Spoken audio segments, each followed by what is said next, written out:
मकर संक्रांति के पावन पर्व की ये कथा केवल ग्रहों के परिवर्तन की गाथा नहीं, बल्कि पिता पुत्र के प्रेम, क्षमा और भक्ति का एक अत्यंत भावपूर्ण संगम है। मकर संक्रांति भक्ति और वात्सल्य की पावन कथा।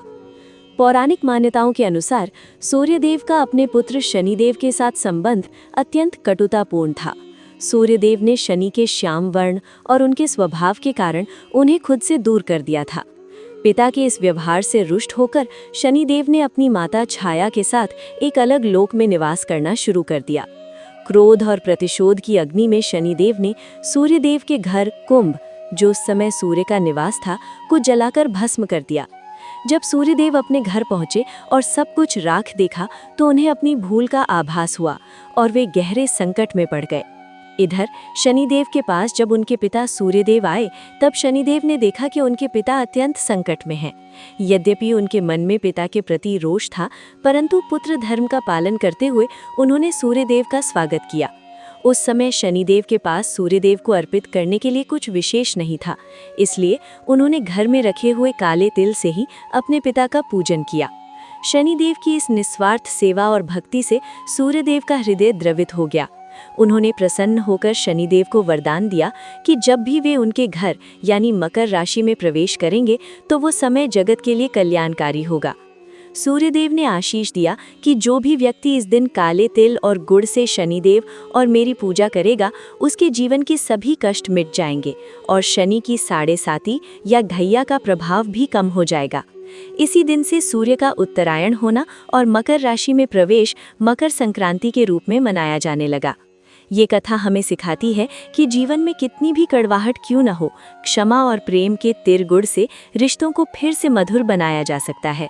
इस कथा का आध्यात्मिक महत्व। अंधकार से प्रकाश की ओर।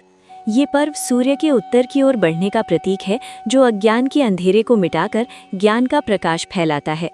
दान का महत्व। इस दिन तिल और खिचड़ी के दान से अक्षय पुण्य की प्राप्ति होती है। रिश्तों की मिठास।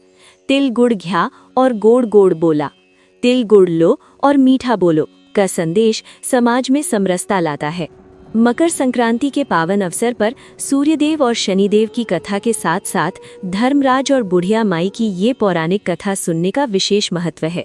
मान्यता है कि इस कथा को सुने बिना संक्रांति का व्रत और दान अधूरा माना जाता है। प्राचीन काल की बात है, एक नगर में एक अत्यंत वृद्ध और धर्मपरायण बुढ़िया रहती थी। वो प्रतिवर्ष मकर संक्रांति का नियम पूर्वक व्रत करती और सामर्थ्यानुसार दान पुण्य करती थी। बुढ़िया का नियम था कि वो संक्रांति के दिन माघ स्नान के पश्चात भगवान सूर्य की उपासना करती और गरीबों को तिल गुड़ का दान देती थी। एक बार यमराज के दूत उस बुढ़िया को लेने आए। जब वो धर्मराज की सभा में पहुंची तो धर्मराज ने उसके जीवन का लेखा जोखा देखा।